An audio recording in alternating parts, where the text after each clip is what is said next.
Hello guys, সবাই কেমন আছো? Welcome to back my channel. চলে এলাম আজকে আবার তোমাদের সামনে।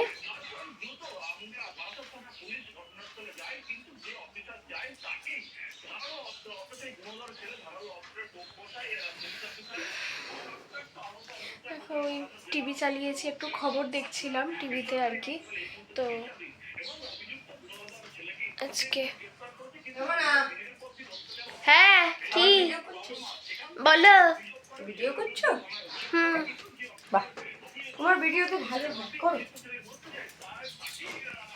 ওই আজকে সকাল সকাল উঠেছি, কিছু কাজ ছিল জরুরি, তো কাজ শেষ করে একটু পুজো টুজো দিলাম ঠাকুরের কাছে, দিয়ে টিয়ে আর তারপরে আজকে ইনভাইটেশন ছিল একটু।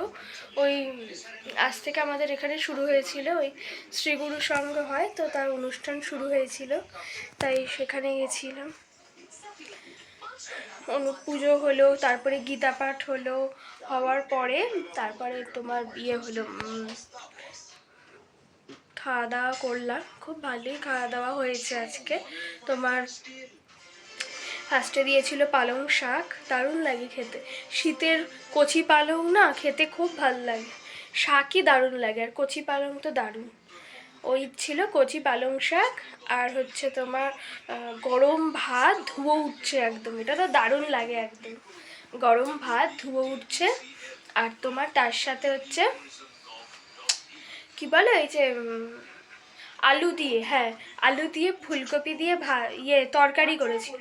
আলু ফুলকপি দিয়ে দারুণ মাখা মাখা তরকারি, আর তার সাথে হচ্ছে তোমার একটা কি ছিল জানো মা?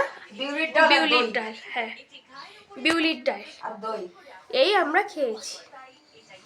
পালং শাক, আলু পটলের আলু পটল না সরি, কি বলে, আলু কপির তরকারি, মিস্টেক হয়ে যায় খালি। আলু কপির তরকারি আর বিউলির ডাল, এই খেয়েছি, মোটামুটি ভালোই লেগেছে খেতে, দারুণ। আর বাড়িতে চলে এসেছি, এসে দেখছো টিভি চালিয়েছি, টিভি দেখবো একটু। আর টিভি দেখতে দেখতে ওই দেখো আরেকজন শুয়ে পড়েছে লেপ মুড়ি দিয়ে, কাঁথা মুড়ি দিয়ে শুয়েই পড়েছে। উনি খুবই শীত কাতুরে, তাই জন্য উনি ঘুমিয়ে পড়েন তাড়াতাড়ি। সব সময় কাঁথার ভেতরে মুখ থাকে, আর ওনার একজন ওবিডিয়েন্ট আছে, তারও এরকমই, কাঁথার ভেতরেই মুখ থাকে। ওনারা মানে শীত কাতুরে আর কি, আর অন্যদের আবার বদনাম দেয় অনেক কিছু বলে, কিন্তু নিজেদের দোষটা ঢাকে এর জন্য। এই হচ্ছে ব্যাপার। আর রোদে গেছি তো, রোদে না মাথা যন্ত্রণা শুরু হয়ে গেছিল। অদ্ভুত ব্যাপার, দেখো বাড়িতে চলে এসেছি, যে বাড়িতে ঢুয়ে এলাম আর মাথা যন্ত্রণা নেই ঠান্ডাতে, আর যেই রোদে গিয়ে দাঁড়িয়েছি কি মাথা যন্ত্রণা শুরু হয়ে গেছে, মাথায় যন্ত্রণা হচ্ছিল, রোদে দাঁড়াতে পারছিলাম না। আর আমার একটু মাথা গরমের ধাত আছে, তাড়াতাড়ি গরম হয়ে যায়, তো এত গরম লাগছিল, মাথা যন্ত্রণা করছিল রীতিমতো। আর তারপরে বাড়িতে এলাম, এখন ভাল লাগছে খুবই, এখন মাথা যন্ত্রণা নেই, চলে গেছে। তো যাই হোক, এখন ভাবছি একটু দই খাবো। বাড়িতে আগেই কিনে রাখা ছিল ফ্রিজে, তো ফ্রিজ থেকে বার করেই রেখেছি, কারণ এখন ঠান্ডা খাই না তো ওই জন্য। তো ঠান্ডা যতটা পাচ্ছি কমই খাচ্ছি, শীতকাল তো ওই জন্য, আবার ঠান্ডারও ধাত আছে।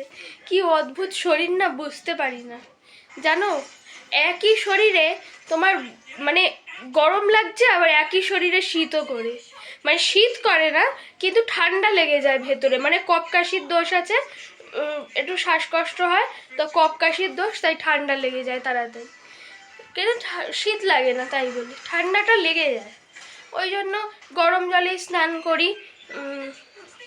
তো আজকে সকাল সকালই সব কমপ্লিট, খাওয়া দাওয়া কমপ্লিট হয়ে গেছে, যেখানে গেছিলাম চলে এসেছি, এখন দই খাবো।